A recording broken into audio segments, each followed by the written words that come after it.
여러분, 지금 대만의 법원이 말 그대로 붕괴 직전의 위기에 처했습니다. 사건은 끝없이 넘쳐나는데 자원과 인력은 이미 한계점을 한참 지났거든요. 오늘 이 해설에서는 도대체 이 시스템 안에서 무슨 일이 벌어지고 있는지 그 충격적인 실태를 깊숙이 파헤쳐 보려고 합니다. 자, 바로 시작해 볼까요? 오늘 우리가 짚어볼 4가지 핵심 포인트입니다. 사기 범죄의 쓰나미, 소년 범죄와 피해자 문제, 법원 서기들의 대규모 이탈, 그리고 예산과 법률 구조 문제까지. 얼핏 보면 다 다른 문제 같죠? 하지만 사실 이 모든 건 엄청난 압박을 받고 있는 하나의 사법 시스템이 앓고 있는 아주 깊이 연결된 증상들입니다. 첫 번째로 시스템을 외부에서부터 무너뜨리고 있는 거대한 파도, 바로 사기 범죄의 쓰나미에 대해 이야기해보죠. 102,722명.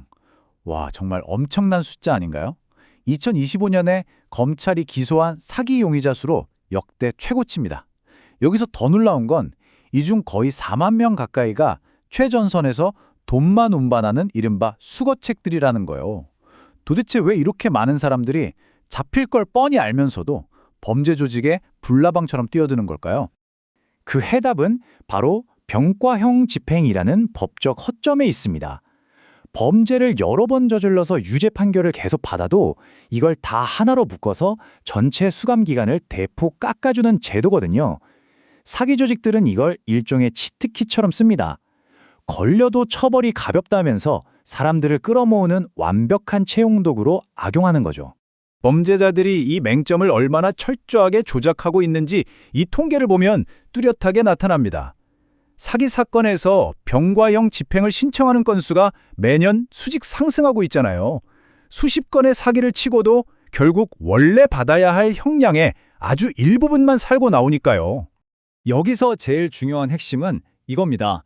이 끝없는 범죄의 굴레, 그리고 법의 관대함을 조직적으로 악용하는 행태가 지금 법원의 일상 업무를 완전히 마비시키고 있다는 사실이에요. 범죄자들은 자기들의 리스크는 확 낮추면서 불법 자금은 계속 돌게 만드는 법을 우리보다 훨씬 더 잘 알고 있는 셈이죠. 그런데 정말 비극적인 부분은 따로 있습니다. 이 사기판이 제일 위험한 최전선에 미성년자들을 아주 적극적으로 끌어들이고 있다는 거예요. 단 4개월 만에 무려 5,123명의 소년 용의자가 붙잡혔습니다. 그중 3분의 1 이상이 사기 조직에 가담했고 그 아이들의 70% 이상이 직접 총알바지가 되는 수거책 역할을 했어요. 소년사법 시스템마저 완전히 과부하가 걸려버린 겁니다. 자연스럽게 두 번째 주제로 넘어갑니다. 소년 범죄와 피해자 보호. 과연 법은 누구를 보호하기 위해 존재하는 걸까요? 정말 섬세하고 어려운 문제입니다. 최근 입법자들은 아주 심각한 시스템의 불균형을 지적했습니다. 신베이시 학교 흉기 난동 사건 같은 경우를 보면 소년 범죄자는 철저한 사생활 보호를 받고 단 3년 만에 범죄 기록까지 깨끗하게 지워집니다. 반면에 가족을 잃은 유족들은 어떨까요? 가해자 측에 손해배상을 청구하는 민사소송을 하다 보면 피해자 가족의 개인정보부터 집 주소, 자산 내역까지 가해자에게 통째로 노출됩니다. 정말 불공평하지 않나요? 법원 입장에서는 그저 정해진 법적 절차를 따르는 것일지 모릅니다. 하지만 재판 과정에서 가해자가 당신에게 효도하게 하라는 식의 발언까지 나왔다는 건 정말 끔찍한 감정적 단절입니다. 가족을 잃고 트라우마에 빠진 유족들에게 이 관료적인 사법 절차가 오히려 2번, 3번 상처를 후벼파고 있는 셈이에요. 자, 그럼 이렇게 감정적으로 끔찍하고 물리적으로 어마어마한 양의 사건들을 법원 내부에서는 도대체 누가 다 처리하고 있을까요? 바로 법원 서기들입니다. 세 번째 이슈, 서기들의 대규모 이탈 사태를 살펴보죠. 2024년 신베이 지방법원의 현실을 보면 진짜 할 말을 잃게 됩니다. 무려 25만 9천 건의 사건이 몰렸는데 일하는 서기는 딱 196명뿐이었습니다. 심지어 71명이나 결혼이 생겼는데 그 엄청난 빈자리를 채울 신규 채용은 놀랍게도 0명이었어요. 단 1명도 안 뽑았다는 겁니다. 서기들이 극도의 번아웃에 빠져 짐을 싸서 나가는 대규모 이탈 현상이 당연히 일어날 수밖에 없죠. 1300.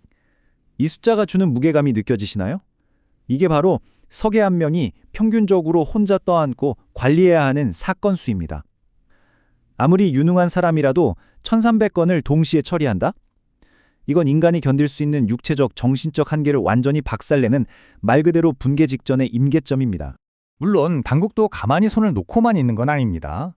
위험 수당을 좀 올려주거나 음성인식 같은 기술을 도입하도록 법을 고치고 일부 업무는 외주를 주겠다는 대책들을 서둘러 내놓고 있죠. 하지만 현장의 반응은 싸늘합니다.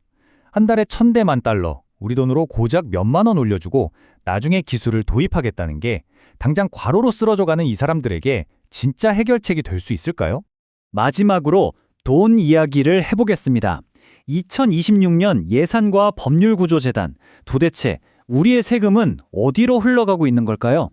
법률구조재단에 약 16억 8천만 대만 달러라는 엄청난 운영 예산이 들어갑니다.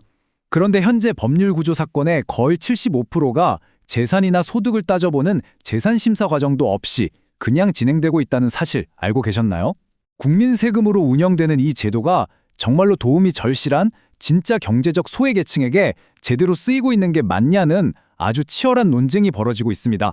엎친 데 덮친 격으로 재단의 뼈대가 되는 기금조차 텅 비어 있습니다.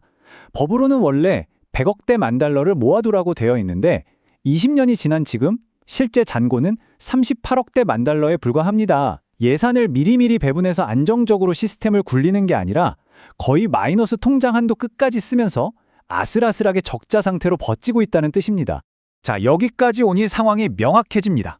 사기 사건은 끝없이 폭증하고 법원 직원들은 갈려나가고 피해자들은 법정에서조차 상처받고 있죠.